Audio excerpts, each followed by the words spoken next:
You feel the rope tighten around your wrists. The Roman sun burns overhead as rough hands bind you to the wooden post in the forum. Around you, the city continues, merchants shouting, children laughing, senators debating. They will all see you. Not just today, not just tomorrow.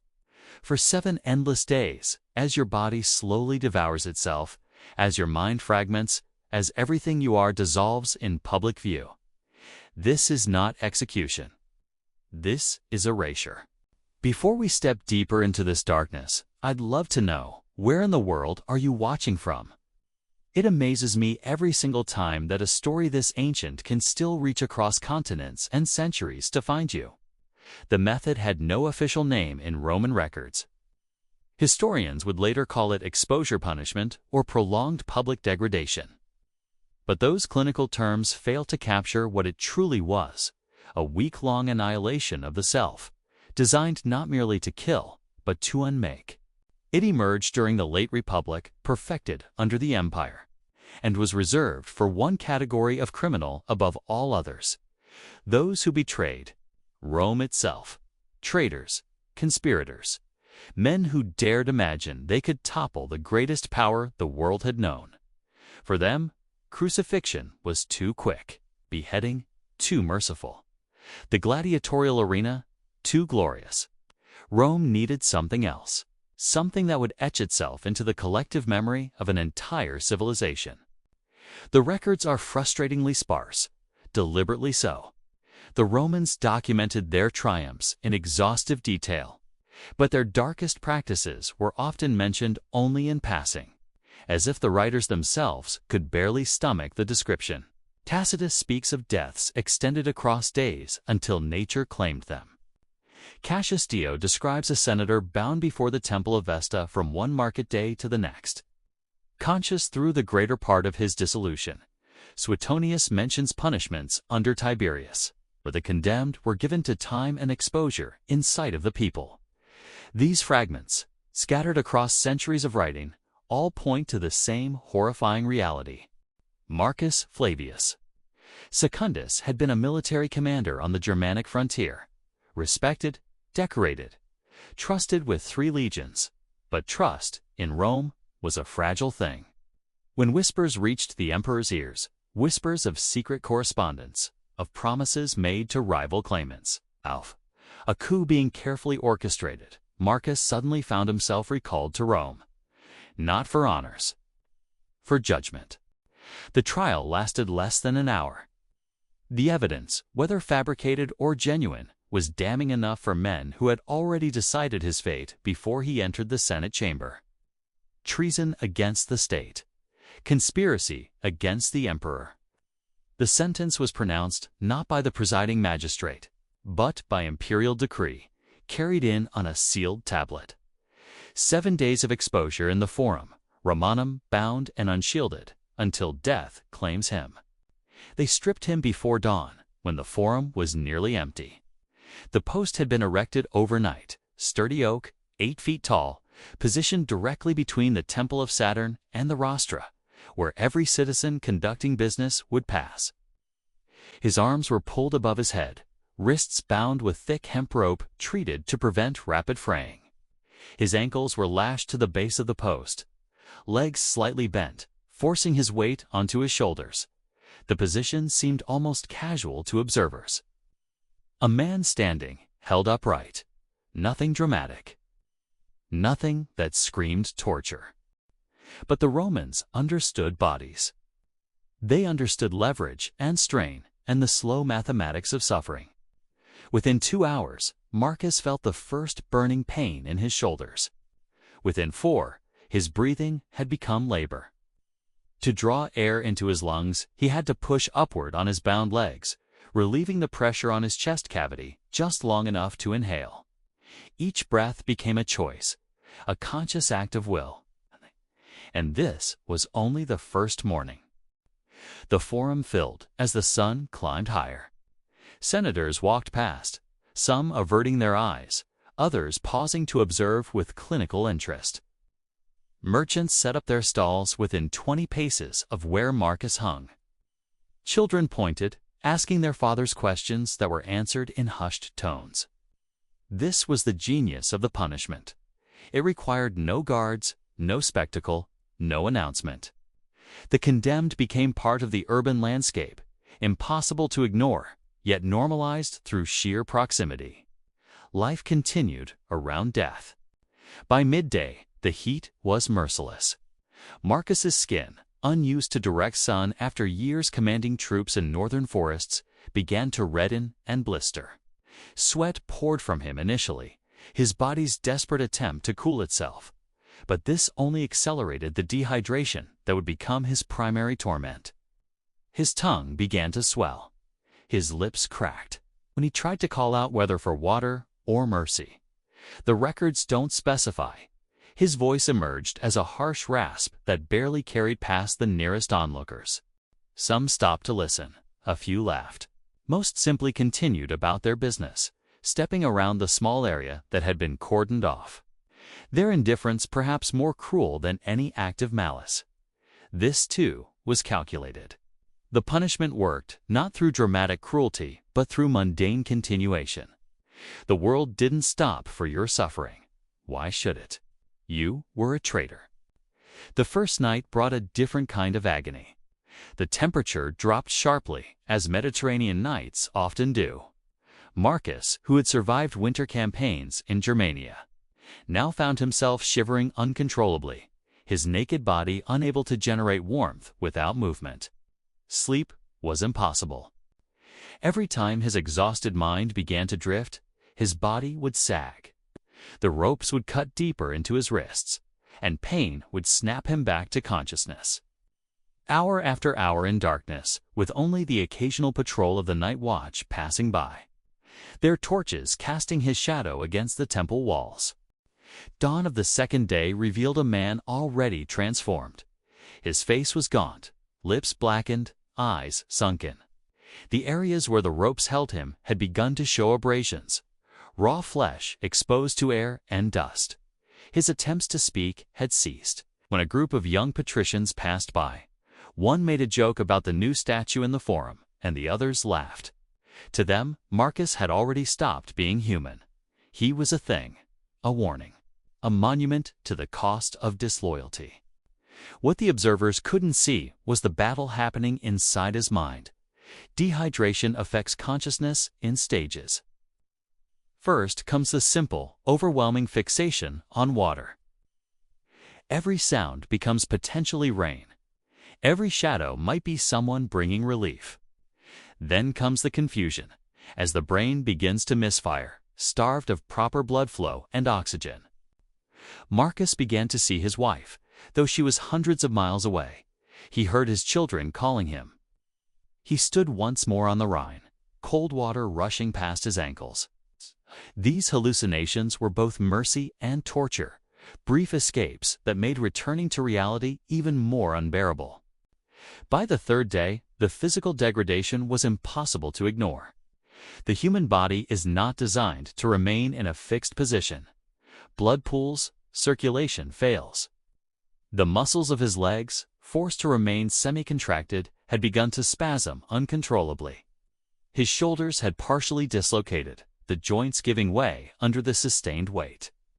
The wounds at his wrists had deepened, no longer mere abrasions but open sores. Flies had found these wounds. The first signs of infection were appearing, the subtle redness spreading outward, the beginning of that characteristic smell. A philosopher stopped to observe him that afternoon. The man stood for nearly an hour, close enough that Marcus could hear him lecturing to his students about Stoicism, about the importance of accepting one's fate with dignity, about the supremacy of the state over the individual. The philosopher used Marcus as a living illustration, pointing out how even in extremity a man could choose how to face death. Whether Marcus could hear or understand at that point is unclear. The records suggest he was beyond response, his gaze fixed on nothing, his chest rising and falling in shallow, irregular breaths. But here's what the ancient sources emphasize. What seemed to disturb even hardened Roman observers. Marcus remained conscious. Not constantly, but in waves. He would slip into delirium or something close to unconsciousness, then resurface back into full awareness of his torment. This cycling between oblivion and acute suffering extended the psychological torture beyond what the physical torture alone could achieve. Every return to consciousness was a fresh confrontation with hopelessness.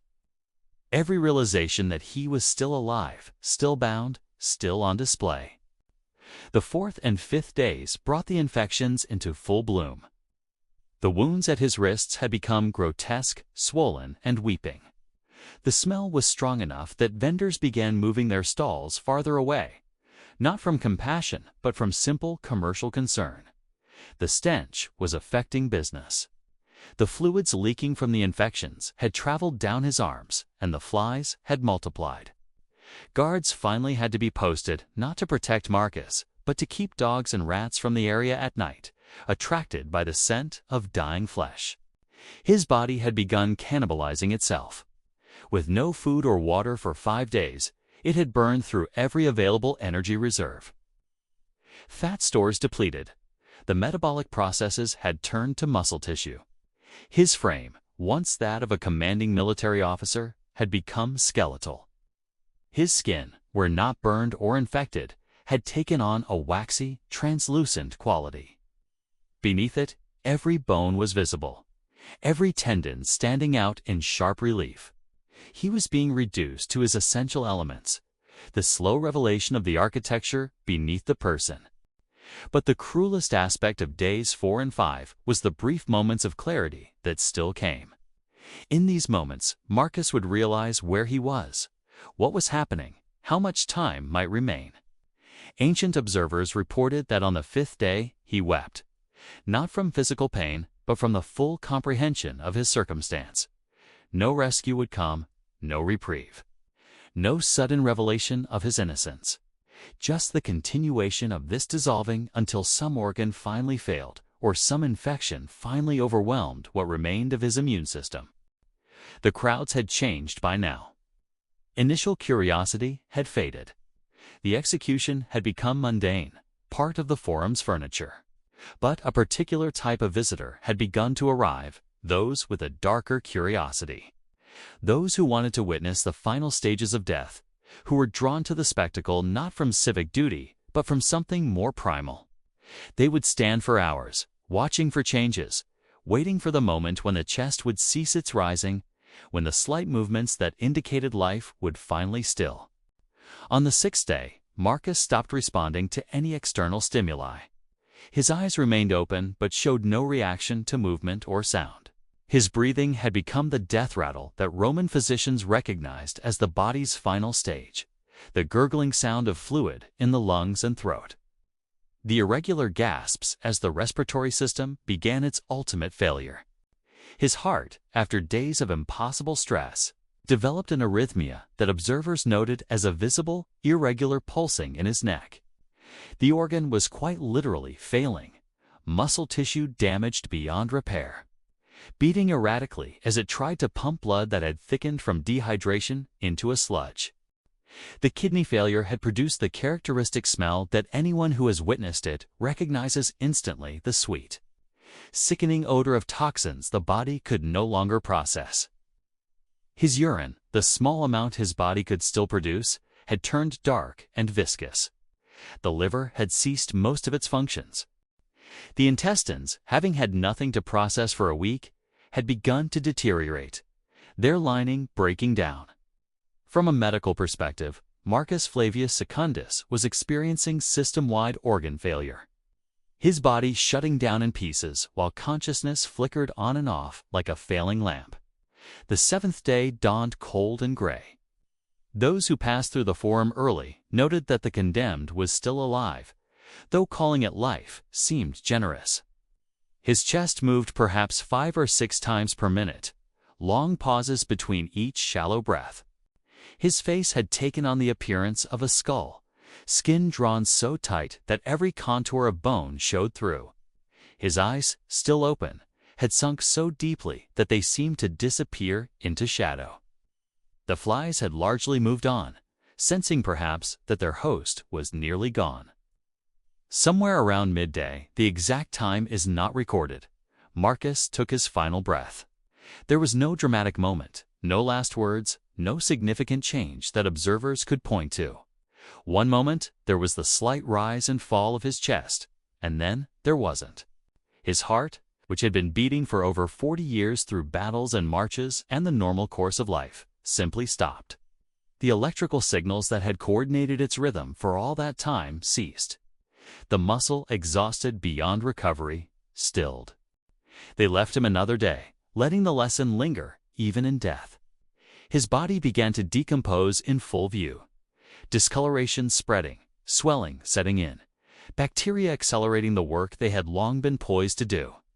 Only on the 8th day did workers arrive to cut him down. Sawing carefully through the ropes that had sunk so deeply into his wrists, they were embedded in tissue. Rigid with rigor mortis, he was carried not to a tomb or pyre, but to a common pit beyond the walls, where executed criminals were discarded without marker or rite. Thus, Marcus Flavius Secundus, once a commander of legions, once a wielder of Roman power, was erased as if he had never lived. Yet, the memory remained.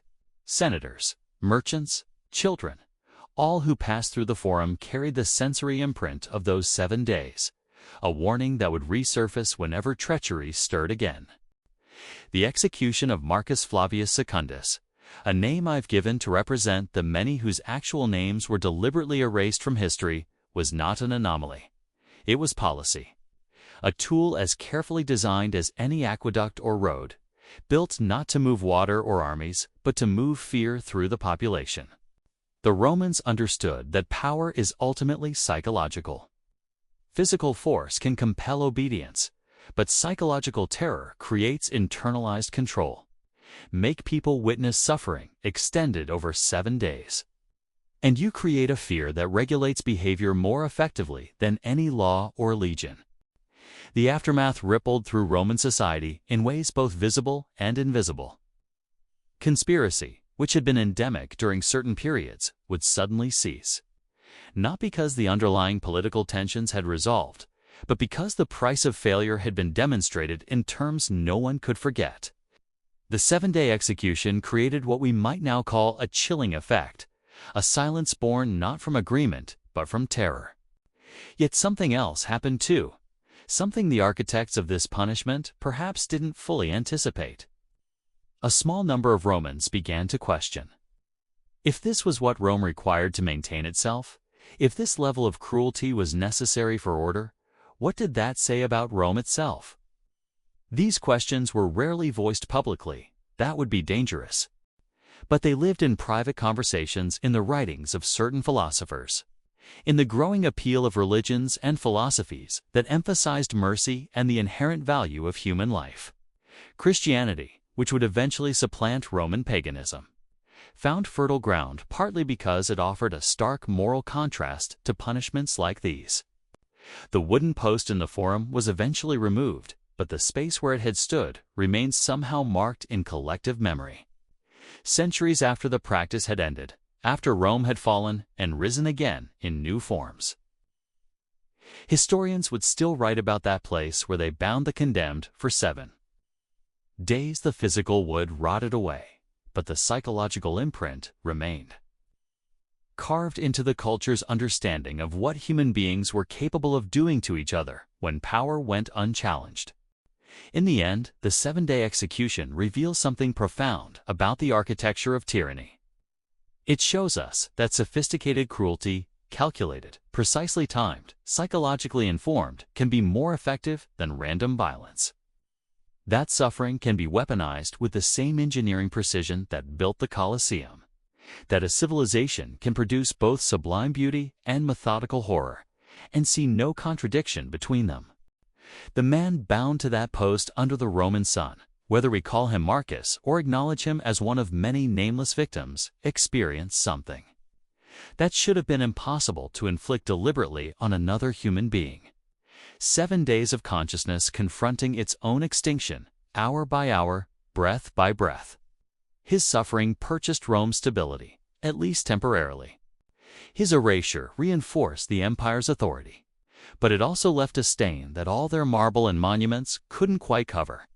Somewhere in the historical record, in the fragments that survived fires and floods and the simple decay of time, his agony persists. Not as triumph or glory, but as testament to what we are capable of when we value power more than humanity. The sun sets on the Forum now, in different times, on ruins rather than empire. But on certain evenings, if you stand where that post once was, you might almost hear it still, the labored breathing, the desperate silence, the cost of Rome's order measured in the hours of a dying man. 7 days that were meant to terrify a civilization instead became an indictment of it. A reminder that no achievement, no matter how magnificent, can fully obscure the shadows of how it was maintained.